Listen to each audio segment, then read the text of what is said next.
నమస్కారం దూరదర్శన్ యాదగిరి వార్తలకు స్వాగతం నేను మీ రాజ్ కుమార్ ముందుగా వార్తల్లోని ముఖ్యాంశాలు తెలంగాణకు భారీ వర్షాల నేపథ్యంలో రెడ్ అలర్ట్ రాష్ట్రంలో 5 రోజుల పాటు వర్షాలు పడతాయన్న వాతావరణ శాఖ హైదరాబాద్ తో పాటు పలు జిల్లాల్లో కురుస్తున్న వర్షాలు కేంద్ర హోంమంత్రి అమిత్ షాకు Kishan Reddy phone call NDRF బృందాలను రాష్ట్రానికి పంపాల్సిందిగా కోరినట్టు కిషన్ రెడ్డి ఎక్స్లో వెల్లడి సహాయక బృందాలను ఇప్పటికే అందుబాటులో ఉంచామన్న కేంద్ర మంత్రి గవర్నర్ కోట ఎమ్మెల్సీ నియామకాలపై సుప్రీంకోర్టు కీలక తీర్పు ఎమ్మెల్సీలుగా కోదండరాం అమీర్ అలీ ఖాన్ నియామకాలపై స్టే విధించిన అత్యున్నత న్యాయస్థానం కంచ గచ్చిబౌలి భూముల వ్యవహారంపై సుప్రీంకోర్టులో మరోసారి విచారణ భూముల అభివృద్ధి కోసం సమగ్ర ప్రణాళికలు తయారు చేస్తున్నట్టు రాష్ట్ర ప్రభుత్వం వెల్లడి స్వాగతిస్తున్నామన్న CJI justice Gavai betting apps కేసులో ఈడీ విచారణకు హాజరైన నటి మంచు లక్ష్మి 3.5 గంటల పాటు ప్రశ్నించిన అధికారులు ప్రతి ఓటమి తర్వాత కొత్త సాకులు వెతకడం కాంగ్రెస్కు అలవాటేనన్న అనురాగ్ ఠాకూర్ ఎస్ఐఆర్ ఈసీపై తప్పుడు ఆరోపణలు చేయడంలో కాంగ్రెస్ నిమగ్నమై ఉందన్న మాజీ కేంద్ర మంత్రి 2030 కామన్వెల్త్ క్రీడలకు బిడ్ దాఖలు చేయనున్న భారత ఒలింపిక్ సంఘం అహ్మదాబాద్ వేదికగా గేమ్స్ నిర్వహించేందుకు ఇండియా ఆసక్తి ఇక వార్తలోని వివరాలను చూద్దాం రాష్ట్రానికి భారీ వర్ష సూచన చేసింది హైదరాబాద్ వాతావరణ కేంద్రం ప్రజలు అప్రమత్తంగా ఉండాలని తెలిపింది వాతావరణ కేంద్రం అలర్ట్ జారీ చేయడంతో అధికారులు అప్రమత్తమయ్యారు మరోవైపు ప్రాజెక్టులకు భారీగా వరద నీరు చేరడంతో నిండుకుండలా మారాయి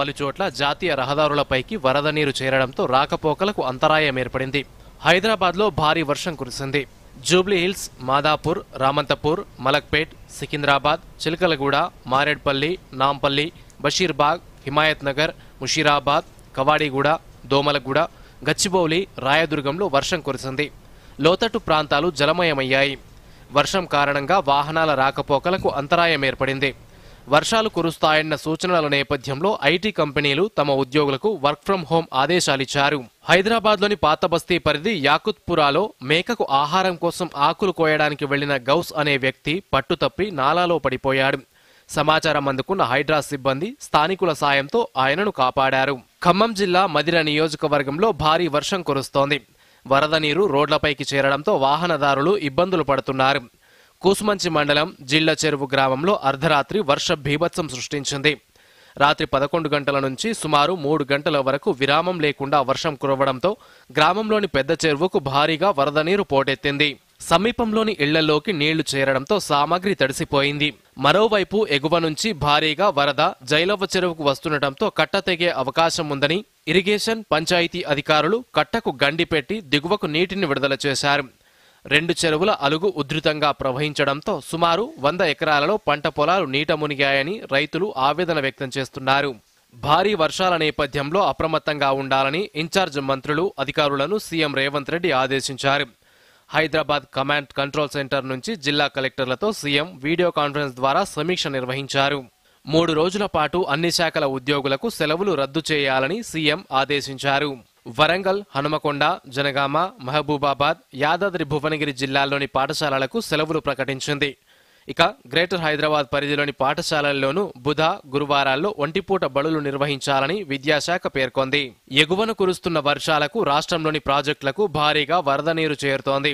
నల్గొండ జిల్లాలోని నాగార్జునసాగర్ జలాశయం నిండుకుండలా మారింది దీంతో ప్రాజెక్టులో 26 గేట్లు ఎత్తి నీరు విడుదల చేస్తున్నారు జలాశయం వద్ద ఇన్ఫ్లో 2,28,601 క్యూసెక్కులు అవుట్ఫ్లో 2,47,986 క్యూసెక్కులుగా ఉంది నాగార్జునసాగర్ పూర్తిస్థాయి నీటి మట్టం 590 అడుగులు కాగా ప్రస్తుత నీటి మట్టం 589.20 అడుగులుగా నమోదైంది పూర్తి నీటి నిల్వ సామర్థ్యం 312.04 టీఎంసీలు కాగా ప్రస్తుతం 309.65 టీఎంసీలకు చేరింది మరోవైపు తెలంగాణలో భారీ వర్షాలు కురుస్తాయని వాతావరణ కేంద్రం తెలిపింది రాష్ట్ర వ్యాప్తంగా ఇవాళ రెడ్ అలర్ట్ జారీ అయింది సంగారెడ్డి వికారాబాద్ మెదక్ మేడ్చల్ మల్కాజ్గిరి యాదాద్రి భువనగిరి ఖమ్మం, భద్రాద్రి, భూపాలపల్లి, ములుగు జిల్లాలకు రెడ్ అలర్ట్ జారీ చేశారు. హైదరాబాద్, హనుమకొండ, ఆదిలాబాద్, జనగామ, కామారెడ్డి, కుమరంభీం ఆసిఫాబాద్, మహబూబాబాద్, మంచిర్యాల, నల్గొండ, రంగారెడ్డి, సిద్దిపేట, వరంగల్ జిల్లాలకు ఆరెంజ్ అలర్ట్ జారీ అయింది. హైదరాబాద్, రంగారెడ్డి జిల్లాల్లో భారీ నుంచి అతి భారీ వర్షాలు కురిసే అవకాశం ఉందని వాతావరణ కేంద్రం అధికారులు తెలిపారు. నిర్మల్, నిజామాబాద్, జగిత్యాల, రాజన్న సిరిసిల్ల, పెద్దపల్లి, కరీంనగర్ జిల్లాలకు ఎల్లో హెచ్చరికలు జారీ చేశారు. మూసీకి భారీగా వరద పెరుగుతోంది. దీంతో ముందు జాగ్రత్తగా మూసారాంబాగ్ బ్రిడ్జిని మూసివేశారు. బ్రిడ్జ్పై రాకపోకలను నిలిపివేశారు. తెలంగాణలో భారీ వర్షాల కారణంగా నదులు, వాగులు ఉప్పొంగుతున్నాయి. మరో 5 రోజుల పాటు భారీ వర్ష సూచన నేపథ్యంలో కేంద్ర హోంమంత్రి అమిత్ షాకు కేంద్ర మంత్రి కిషన్ రెడ్డి ఫోన్ చేశారు. ఎన్డీఆర్ఎఫ్ బృందాలను రాష్ట్రానికి పంపాల్సిందిగా కోరినట్టు కిషన్ రెడ్డి ఎక్స్లో తెలిపారు. ఇప్పటికే ఎన్డీఆర్ఎఫ్ బృందాలను రాష్ట్ర ప్రభుత్వానికి అందుబాటులో ఉంచామని, అవసరమైతే అదనపు బృందాలను కూడా పంపుతామని అమిత్ షా హామీ ఇచ్చారని వెల్లడించారు. మరోవైపు తెలంగాణలో నదీ తీరాల్లోని గ్రామాలు, మూసి పరివాహక ప్రాంతాల్లోని ప్రజలు అప్రమత్తంగా ఉండి అధికారుల సూచనలు పాటించాలని కిషన్ రెడ్డి కోరారు. వరద బాధితులకు అవసరమైన సహాయ సహకారాలు అందించడంలో బీజేపీ కార్యకర్తలు ముందుండాలని విజ్ఞప్తి చేశారు.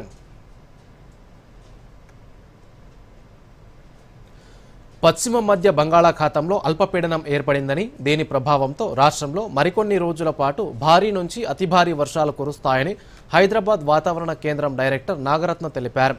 జీహెచ్ఎంసీతో పాటు సంగారెడ్డి, వికారాబాద్, మెదక్, మేడ్చల్, మల్కాజ్గిరి, యాదాద్రి భువనగిరి జిల్లాలకు రెడ్ అలర్ట్ జారీ చేశామని, ఆదిలాబాద్, జనగామ, కామారెడ్డి, రంగారెడ్డి, వరంగల్ జిల్లాలకు ఆరెంజ్ అలర్ట్ జారీ చేశామని వెల్లడించారు. దీనికి సంబంధించి మరిన్ని వివరాలు మా ప్రతినిధి శివశంకర్ అందిస్తారు. రాష్ట్ర వ్యాప్తంగా భారీ వర్షాలు కురుస్తున్నాయి. మరోవైపు రానున్న 3-4 రోజులు అల్పపీడన ప్రభావంతో భారీ నుంచి అతి భారీ వర్షాలు కురిసే అవకాశం ఉందని హైదరాబాద్ వాతావరణ కేంద్రం ఇప్పటికే హెచ్చరికలు జారీ చేసింది. ఈ హైదరాబాద్ వాతావరణ కేంద్రం సూచనల ఆధారంగా మనం ఇక్కడ చూడొచ్చు, కొన్ని ప్రాంతాలకు ఎల్లో అలర్ట్ జారీ చేశారు. మోడరేట్ టు హెవీ రెయిన్ ఈ ప్రాంతాల్లో ఉంటుంది. మరికొన్ని ప్రాంతాలకు heavy to very heavy rain, ఇది ఆరెంజ్ అలర్ట్ అంటారు. ఆరెంజ్ అలర్ట్లో very to heavy rain.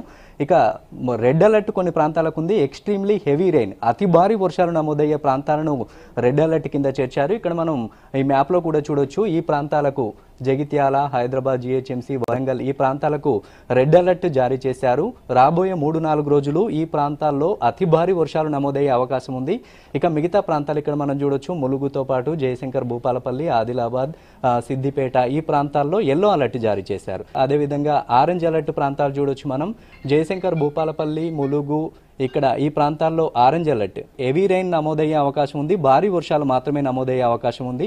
Yellow alert ప్రాంతాలు చూడొచ్చు, మంచిర్యాల, కొమరంభీం, ఆసిఫాబాద్ ఈ ప్రాంతాల్లో మాత్రం yellow alert, moderate heavy rain అంటే ఒక మోస్తరు వర్షాలు కురిసే అవకాశం ఉన్నట్టుగా ఈ మ్యాప్ను బట్టి అర్థం చేసుకోవచ్చు మనం. మొత్తంగా తెలంగాణ వ్యాప్తంగా భారీ నుంచి అతి భారీ వర్షాలు కురుస్తాయని హైదరాబాద్ వాతావరణ కేంద్రం అధికారులు చెప్తున్నారు. కొన్ని ప్రాంతాలకు ఎల్లో అలర్ట్ జారీ చేశారు. హైదరాబాద్కు మాత్రం రాబోయే 3-4 రోజుల పాటు అతి భారీ వర్షాలు కురిసే అవకాశం ఉన్నందున రెడ్ అలర్ట్ జారీ చేశారు. శివశంకర్, దూరదర్శన్, హైదరాబాద్. ఉమ్మడి ఆదిలాబాద్ జిల్లాలను భారీ వర్షాలు కురుస్తున్నాయి. మంచిర్యాల జిల్లా ముత్తాపూర్లో కురిసిన వర్షానికి మోకాల్లోతు నీరు చేరడంతో స్థానికులు ఇబ్బందులు పడుతున్నారు. బెల్లంపల్లి రామ్నగర్ బ్రిడ్జిపైకి భారీగా వరద నీరు చేరింది. భీముని మండలం చిన్న తిమ్మాపూర్లో పొలాలు నీట మునిగాయి. సింగరేణి ఓపెన్ కాస్ట్ బొగ్గు గనుల్లో వరద నీరు చేరడంతో ఉత్పత్తికి అంతరాయం ఏర్పడింది. సిర్పూర్, కాగజ్నగర్, కౌటాల, చింతల మానేపల్లిలో వర్షం బీభత్సం సృష్టించింది. ఆసిఫాబాద్లోని తుంపెల్లి మొరం వాగు ఉధృతంగా ప్రవహిస్తోంది.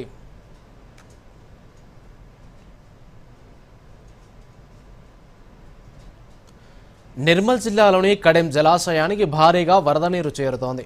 అధికారులు అప్రమత్తమై 2 గేట్ల ద్వారా దిగువకు నీటిని విడుదల చేస్తున్నారు. జలాశయం పూర్తిస్థాయి నీటి మట్టం 700 అడుగులు కాగా ప్రస్తుత నీటి మట్టం 695.300 అడుగులకు చేరింది. పరివాహక ప్రాంత ప్రజలు అప్రమత్తంగా ఉండాలని అధికారులు హెచ్చరించారు. అటు సారంగాపూర్ మండలంలోని స్వర్ణ ప్రాజెక్టులోకి భారీగా వరద నీరు వచ్చి చేరుతుండటంతో ఒక గేటు ఎత్తి 2049 క్యూసెక్కుల నీటిని దిగువకు వదిలారు.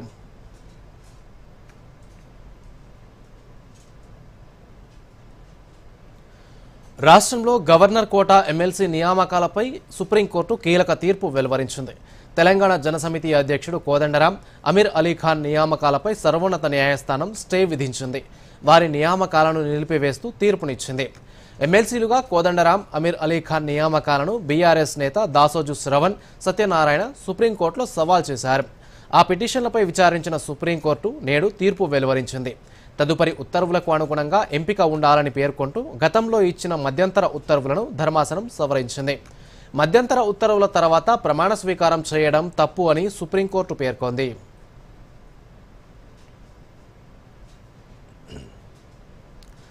తెలంగాణకు వచ్చే కంపెనీలకు అనుమతి ఇచ్చే విషయంలో కేంద్రం వివక్ష చూపుతోందని మంత్రి శ్రీధర్ బాబు విమర్శించారు.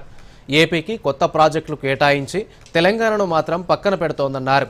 ప్రపంచ స్థాయి అధునాతన ప్యాకేజింగ్ కంపెనీ ఏర్పాటుకు రాష్ట్ర ప్రభుత్వం అన్ని ఏర్పాట్లు చేసిందని, ఇందుకోసం మహేశ్వరంలో 10 ఎకరాల విలువైన భూమిని కేటాయించడంతో పాటు రాయితీలు ఇచ్చేందుకు ఆమోదిస్తూ అన్ని అనుమతులను రికార్డు స్థాయిలో పూర్తి చేశామన్నారు. అయినా కానీ కేంద్ర కేబినెట్ పరిశ్రమ ఏర్పాటుకు అనుమతి ఇవ్వడం లేదన్నారు.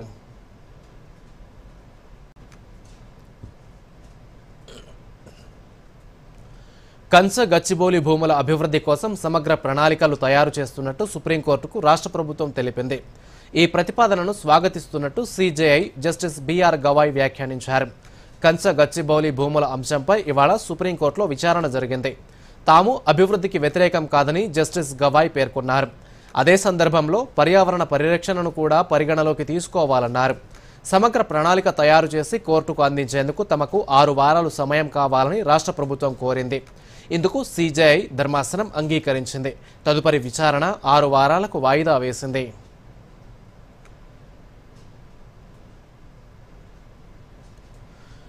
ఎరువుల సరఫరాలో ఓటీపీ ఒక బస్తా విధానం తీసేయాలని బీఆర్ఎస్ ఎమ్మెల్యే హరీష్ రావు అన్నారు.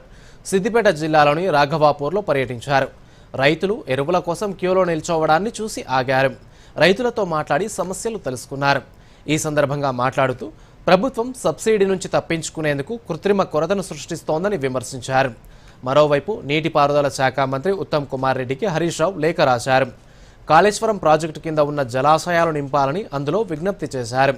మధ్య మానేరు, అన్నపూర్ణ, రంగనాయక్ సాగర్, మల్లన్న సాగర్, కొండపోచమ్మ, బస్వాపూర్ జలాశయాలను నింపాలని కోరారు. రైతుల కోసం 6వ ప్యాకేజీ వద్ద ఉన్న మోటార్లు ఆన్ చేయాలన్నారు.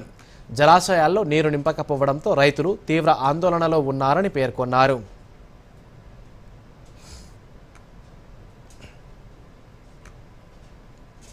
ఇప్పుడు ప్రకటనలు. సర్దుబాటు అయింది. దేనికి? చిన్ని ఫీజుకి. చూపించు. 20,000 రూపాయల లోన్ వెంటనే ఎవరిస్తున్నారో తెలుసా? ఎంత వడ్డీనో తెలుసా? లోన్ నియంత్రిత సంస్థల నుండి తీసుకోవాలి. అవసరం ఎంతో అంతే తీసుకోవాలి. అది కూడా బాగా తెలుసుకొని. సర్దుబాటయింది. జీతం అడ్వాన్స్ గా పంపాను. ఆర్బీఐ చెబుతుంది, సరైన ఆర్థిక వ్యవహారమే మిమ్మల్ని కాపాడుతుంది. మేము ఇంట్లో గుడ్లు పట్టకుండా మమ్మల్ని ఎవరు ఆపలేరు. నేను ఆపగలను. నీకు తెలీదా మేము ఏడీస్ దోమలమని? మేము డెంగూ చికెన్ గుని అని వ్యాపింపజేస్తాం. మాస్టర్ గారు స్కూల్లో డెంగూ నుండి నివారణ కోసం అన్ని వివరాలు చెప్పారు. అవునా బాబు, మాకే ఛాలెంజా? గుడ్డు తప్పకుండా పెట్టి చేరుతాము. పెట్టనివ్వను. అయ్యో, ఇక్కడంతా శుభ్రంగా ఉంది. డెంగూ నుండి నివారణ కోసం కూలర్ లోని నీళ్లను ప్రతి వారం మార్చండి. బకెట్ ఇంకా ట్యాంకులని చాలా జాగ్రత్తగా మూసిపెట్టండి. మొత్తం శరీరం నిండా బట్టలు వేసుకోండి. దోమలు కుట్టకుండా క్రీమ్, కాయిల్ లేదా అగరబత్తిని ఉపయోగించండి. డెంగూతో పోరాటం అంటే డెంగూ నుండి ముక్తి. వార్తలకు పునఃస్వాగతం. ఆగస్టు 15 స్వాతంత్ర దినోత్సవం రోజు ప్రతి ఇంటిపై జాతీయ జెండా ఎగురవేసి దేశభక్తిని చాటుకోవాలని హర్యానా రాష్ట్ర మాజీ గవర్నర్ బండారు దత్తాత్రేయ పిలుపునిచ్చారు. హర్ ఘర్ తిరంగా యాత్రలో భాగంగా బండారు వైష్ణవ్ ఫౌండేషన్ ఆధ్వర్యంలో రామ్నగర్ నుంచి బాగ్లింగంపల్లి వరకు తిరంగా యాత్ర నిర్వహించారు. ఈ తిరంగా యాత్రను మాజీ గవర్నర్ బండారు దత్తాత్రేయ జెండా ఊపి ప్రారంభించారు. ఈ సందర్భంగా ఆయన మాట్లాడుతూ ప్రతి ఒక్కరూ దేశం కోసం ప్రాణాలు అర్పించిన అమరులను స్మరించుకోవాలని సూచించారు. దేశం కోసం ఎందరో వీరమరణం పొందారని అన్నారు. శాంతి ఒక్కటే అభివృద్ధికి మంత్రమని చెప్పారు. ప్రధాని నరేంద్ర మోదీ శాంతి స్థాపన కోసం అనేక ప్రయత్నాలు చేస్తున్నారని బండారు దత్తాత్రేయ అన్నారు.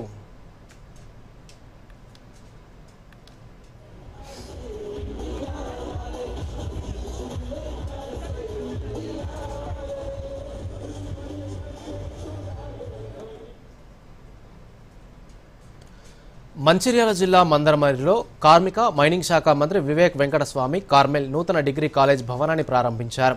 అనంతరం మీడియాతో మినిస్టర్ వివేక్ మాట్లాడుతూ గత 63 సంవత్సరాలుగా కార్మెల్ స్కూల్స్ కాలేజెస్ సామాన్యులకు విద్య అందుబాటులో ఉండే విధంగా విద్యాబోధన చేస్తున్నారని అన్నారు. అలాగే రాష్ట్ర ప్రభుత్వం విద్యపై దృష్టి పెట్టిందని 10,000 టీచర్ల పోస్టులు భర్తీ చేసిందని చెప్పారు. చెన్నూరు నియోజకవర్గంలోని సోమనపల్లిలో 200 కోట్ల రూపాయలతో ఇంటిగ్రేటెడ్ స్కూల్ నిర్మిస్తున్నామని, గవర్నమెంట్ స్కూల్కి మరమ్మతులు చేస్తూ నాణ్యమైన విద్య కోసం ప్రభుత్వం కృషి చేస్తోందని తెలిపారు.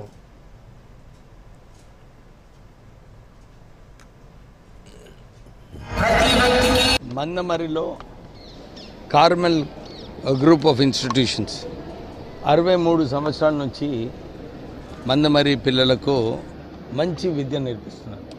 మంచి విద్యనే కాకుండా ఒక క్యారెక్టర్ బిల్డ్ చేసుకోవడానికి ఒక మంచి కల్చరు, క్రమశిక్షణ ఇవన్నీ కూడా ఈ కార్మెల్ గ్రూప్ ఆఫ్ ఇన్స్టిట్యూషన్స్ నేర్పిస్తున్నారు. ఈ ప్రాంతంలో డిగ్రీ కాలేజ్ కొరత ఉన్నది. ఒక మంచి డిగ్రీ కాలేజ్ స్థాపించాలని చెప్పి ఈరోజు వారు ఒక మంచి బిల్డింగ్ కట్టడం జరిగింది మందమరి ప్రజలకు.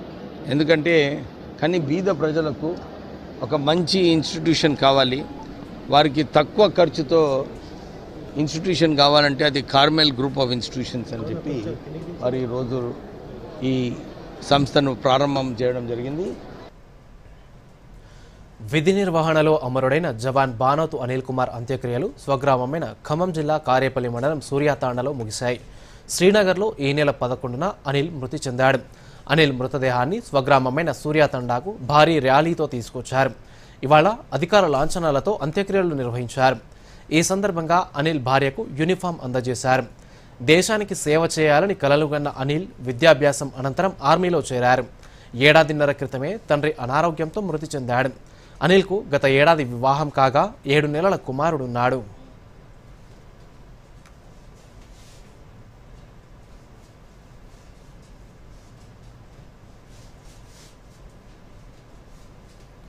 బెట్టింగ్ యాప్స్ ప్రమోషన్ కేసులో నటి మంచు లక్ష్మిని ఈడీ విచారించింది. 3.5 గంటల పాటు మంచు లక్ష్మిని అధికారులు ప్రశ్నించారు.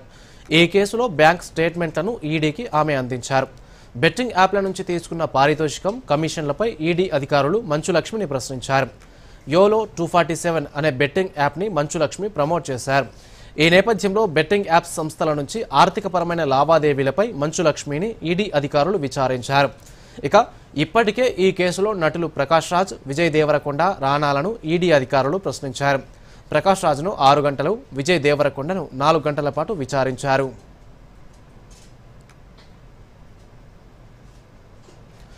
హైడ్రా వంటి సంస్థ ప్రతి రాష్ట్రంలో ఉండాలని ఢిల్లీ మున్సిపల్ అధికారుల బృందం అభిప్రాయపడింది.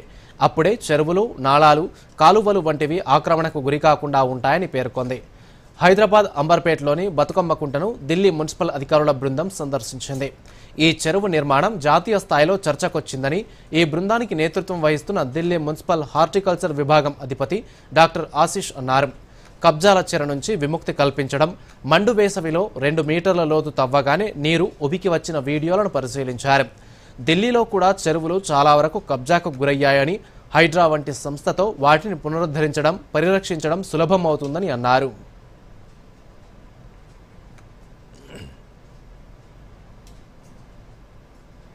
ఇప్పుడు చిన్న విరామం. త్వరగా కానీ గురు, ప్లీజ్ త్వరగా. ఇంకో మ్యాచ్ ఏదైనా ఉందా?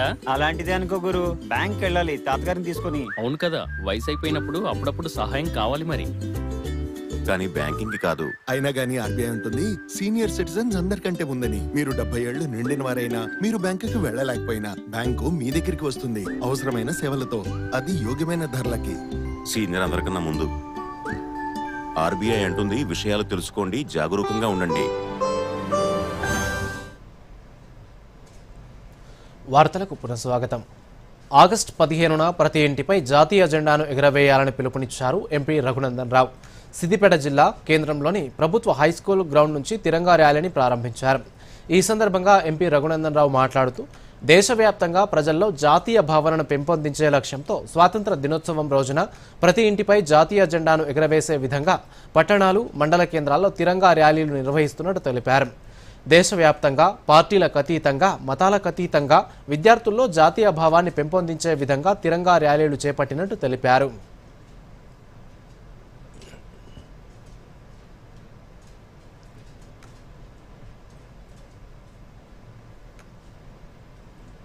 దేశవ్యాప్తంగా ప్రజల లోపల మరొకసారి జాతీయ భావనను పెంపొందించాలనే లక్ష్యంతో ప్రతి ఇంటి మీద 15 ఆగస్టులో జెండా ఎగిరేయాలనేటువంటి ఒక లక్ష్యంతో భావి భారత పౌరులైనటువంటి చిన్నారులని ఎడ్యుకేట్ చేసేటువంటి దిశగా ప్రతి పట్టణంలో ప్రతి మండల కేంద్రం లోపల జాతీయ జెండాలతో తిరంగా ర్యాలీని దేశవ్యాప్తంగా పార్టీతో సంబంధం లేకుండా ఈ గడ్డ మీద పుట్టిన ప్రతి బిడ్డ irrespective of caste, creed, race, region, religion, I am an Indian అని చెప్పుకునేటువంటి రీతిలో ప్రతి భారతీయుని లోపల మన చరిత్ర, మన పాఠ్య పుస్తకాలని సరిగా చెప్తలేరు కాబట్టి పిల్లలకి జాతీయ జెండా యొక్క ఆవశ్యకతను తెలియజెప్పాలనేటువంటి ఉద్దేశంతో ఈరోజు సిద్దిపేట పట్టణం లోపల ఈ తిరంగా ర్యాలీ కార్యక్రమాన్ని ఏర్పాటు చేయడం జరిగింది.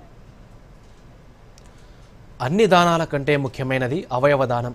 ఓ మనిషి జీవితంలో ఏ అవయవం కోల్పోయినా జీవితం చాలా కష్టంగా ఉంటుంది. ఎంతోమంది అవయవాలు పనిచేయని స్థితిలో మృత్యువాత పడుతుంటారు. అయితే ఈ ఆర్గాన్ డొనేషన్లో ముందుండి అందరికీ ఆదర్శంగా నిలుస్తున్నారు కొంతమంది. జగిత్యాల జిల్లాలో అవయవదాతల గురించి మరిన్ని వివరాలు చూద్దాం. మానవ జీవితంలో అవయవాలు చాలా ముఖ్యమైనవి. అవయవాలు దొరక్క నిత్యం ఎంతోమంది మృత్యువాత పడుతున్నారు. 100% ప్రమాదాలకు గురైతే అందులో 2% మందికి కూడా అవయవాలు అందడం లేదు. దీనికి అవగాహన లేకపోవడం వంటి అనేక కారణాలున్నాయి. అయితే స్వచ్ఛందంగా అవయవదానం చేయాలనుకునే వారు ఆన్లైన్లో national organ and tissue transplant organisation వెబ్సైట్లో కూడా పేరు నమోదు చేసుకోవచ్చు. దీని ద్వారా ఎంతో మంది ప్రాణాలు కాపాడవచ్చు. అవయవదానంలో జగిత్యాల జిల్లాకు చెందిన పలువురు ముందున్నారు. మరణానంతరం తమ అవయవాలు ఇతరులకు ఉపయోగపడాలనే ఉద్దేశంతో కుటుంబ సభ్యులను ఒప్పించి అవయవాలను దానం చేయడానికి ఒప్పంద పత్రాలను పొందారు. ఎకిన్పూర్ గ్రామానికి చెందిన చాడ శ్రీనివాస్, సంధ్యారాణి, నరేంద్ర సహా పలువురు తమ అవయవాలు దానం చేసి ఆదర్శంగా నిలిచారు. వీరిలో ఒక్కొక్కరిది ఒక్కో గాథ. చాడ శ్రీనివాస్, సంధ్యారాణి దంపతులు. వారు బైక్పై వెళ్తుండగా రోడ్డు ప్రమాదంలో సంధ్యారాణి బ్రెయిన్ డెడ్ అయింది. అయితే శ్రీనివాస్ తీసుకున్న నిర్ణయం ఎంతో మంది ప్రాణాలను నిలబెట్టింది. సంధ్యారాణి అవయవాలను దానం చేయడంతో మరో 7గురికి ప్రాణదానం చేశారు. కుటుంబ సభ్యుల నిర్ణయం మేరకు తన భార్య మరణించినా కూడా జీవించాలనే ఉద్దేశంతో అవయవాలు దానం చేశామని శ్రీనివాస్ తెలిపారు. మేము కుర్రలకి లెకిన్పూర్ వెళ్తుండగా అమ్మాయి మా మేడం బండి మీకలు పడ్డది. డాక్టర్ దగ్గర సంప్రదించగా బ్రెయిన్ డెత్ అయినదని చెప్పినారు. మరి దీన్ని ఏ విధంగా చేస్తే బాగుంటుందని డాక్టర్ని సంప్రదించగా ఇంటి ఫ్యామిలీ తెలుసుకొని మరి అవయవదానం చేస్తే ఆమె 10 మందికి ఉపయోగపడుతుందని అవయవదానం చేసినాము. తీపి గుర్తుగా ఉంటుందని చెప్పి అలా అనుకొని ఇలా చేసినాము. ఆమె వల్ల 10 మంది బతికినారు. మరో అవయవదాత నరేంద్ర మాట్లాడుతూ జీవన్దాన్ సంస్థకు తన మరణానంతరం దేహాన్ని ఇస్తానని ఒప్పందం చేసుకున్నట్టు తెలిపారు. చనిపోయిన తర్వాత శరీరాన్ని కాల్చేయడం వల్ల ఎలాంటి ఉపయోగముండదని, అవయవదానం చేస్తే ఇతరులకు పునర్జన్మ ఇస్తామనేది చాలా సంతోషాన్ని ఇచ్చిందన్నారు. అవయవాలు దొరకక అనేక మంది మృతి చెందుతున్నారని, ప్రజలు దీనిపై అవగాహన పొంది అవయవదానం చేయాలని కోరారు.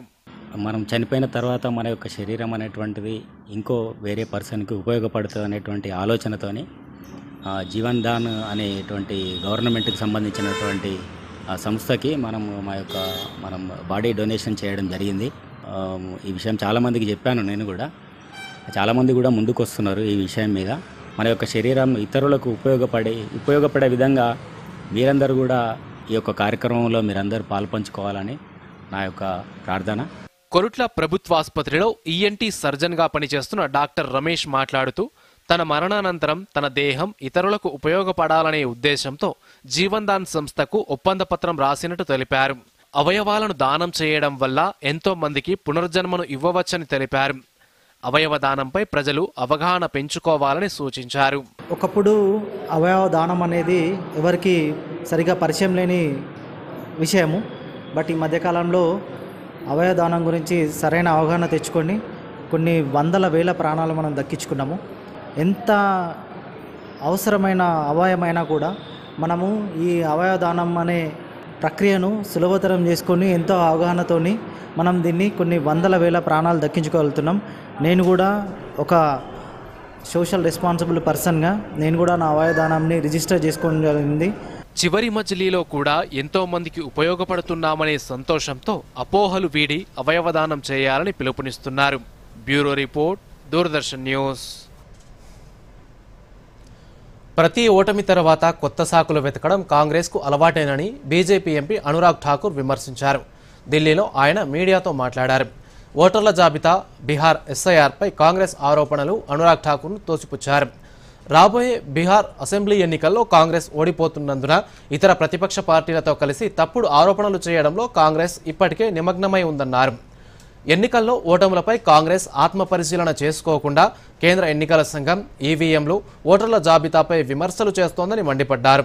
రాహుల్ చేస్తున్న ఓట్ల చోరీ ఆరోపణలు కూడా అతిపెద్ద తప్పిదమని తేలిపోతుందన్నారు.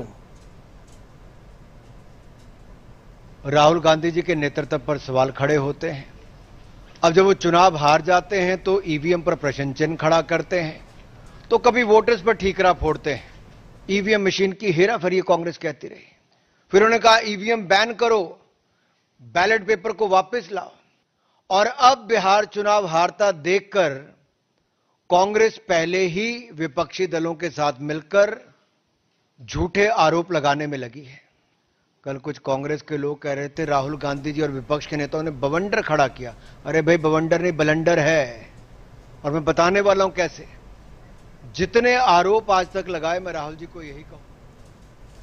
ప్రధానమంత్రి నరేంద్ర మోదీ ఈ నెల 31న మన్ కీ బాత్ కార్యక్రమంలో దేశ విదేశాల ప్రజలతో తన ఆలోచనలను పంచుకుంటారు.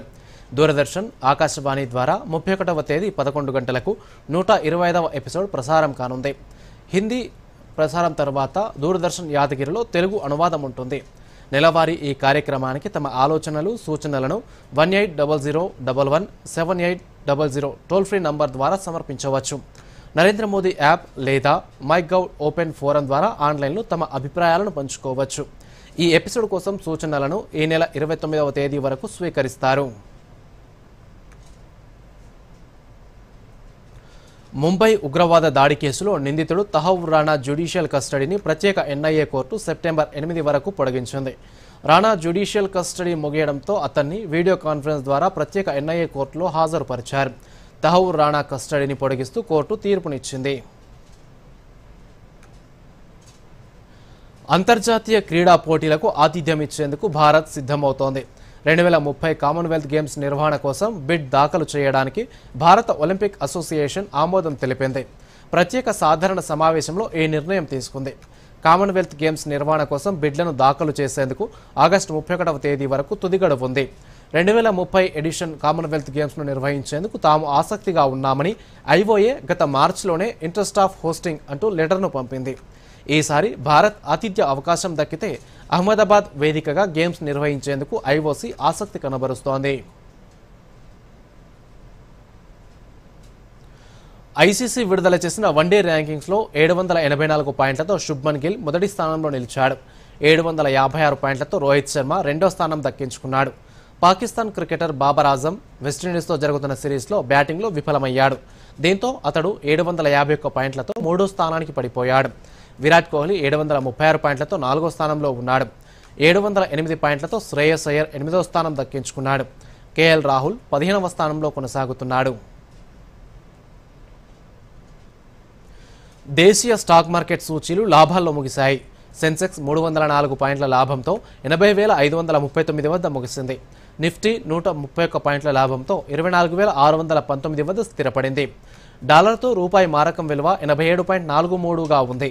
సెన్సెక్స్ 30 సూచీలో BEL, Eternal, Kotak Mahindra bank, Tata motors, Mahindra and Mahindra షేర్లు ప్రధానంగా లాభపడ్డాయి. Adani ports, ITC, UltraTech cement, Titan, Axis bank షేర్లు నష్టాల్లో ముగిశాయి. ఇక వార్తలు ముగించే ముందు ముఖ్యాంశాలు మరోసారి. తెలంగాణకు భారీ వర్షాల నేపథ్యంలో రెడ్ అలర్ట్. రాష్ట్రంలో 5 రోజుల పాటు వర్షాలు పడతాయన్న వాతావరణ శాఖ. హైదరాబాద్తో పాటు పలు జిల్లాల్లో కురుస్తున్న వర్షాలు. కేంద్ర హోంమంత్రి అమిత్ షాకు Kishan Reddy phone call. NDRF బృందాలను రాష్ట్రానికి పంపాల్సిందిగా కోరినట్టు కిషన్ రెడ్డి ఎక్స్లో వెల్లడి. సహాయక బృందాలను ఇప్పటికే అందుబాటులో ఉంచామన్న కేంద్ర మంత్రి. గవర్నర్ కోటా ఎమ్మెల్సీ నియామకాలపై సుప్రీంకోర్టు కీలక తీర్పు. ఎమ్మెల్సీలుగా కోదండరాం, అమీర్ అలీఖాన్ నియామకాలపై స్టే విధించిన అత్యున్నత న్యాయస్థానం. కంచ గచ్చిబౌలి భూముల వ్యవహారంపై సుప్రీంకోర్టులో మరోసారి విచారణ. భూముల అభివృద్ధి కోసం సమగ్ర ప్రణాళికలు తయారు చేస్తున్నట్టు రాష్ట్ర ప్రభుత్వం వెల్లడి. స్వాగతిస్తున్నామన్న CJI justice Gavai. Betting apps కేసులో ఈడీ విచారణకు హాజరైన నటి మంచు లక్ష్మి 3.5 గంటల పాటు ప్రశ్నించిన అధికారులు. ప్రతి ఓటమి తర్వాత కొత్త సాకులు వెతకడం కాంగ్రెస్కు అలవాటేనన్న అనురాగ్ ఠాకూర్. ఎస్ఐఆర్, ఈసీపై తప్పుడు ఆరోపణలు చేయడంలో కాంగ్రెస్ నిమగ్నమై ఉందన్న మాజీ కేంద్ర మంత్రి. 2030 కామన్వెల్త్ క్రీడలకు బిడ్ దాఖలు చేయనున్న భారత ఒలింపిక్ సంఘం. అహ్మదాబాద్ వేదికగా గేమ్స్ నిర్వహించేందుకు ఇండియా ఆసక్తి. దూరదర్శన్ యాదగిరి వార్తలను ఇప్పుడు సోషల్ మీడియాలో కూడా చూడొచ్చు. యూట్యూబ్ అయితే డిడి న్యూస్ తెలంగాణ, ఎక్స్ వేదికగా అయితే DD news Telangana @DD Yadagiri news, Facebook అయితే డిడి న్యూస్ తెలంగాణలో చూసి సబ్స్క్రైబ్ చేసి లైక్ చేయండి, షేర్ చేయండి.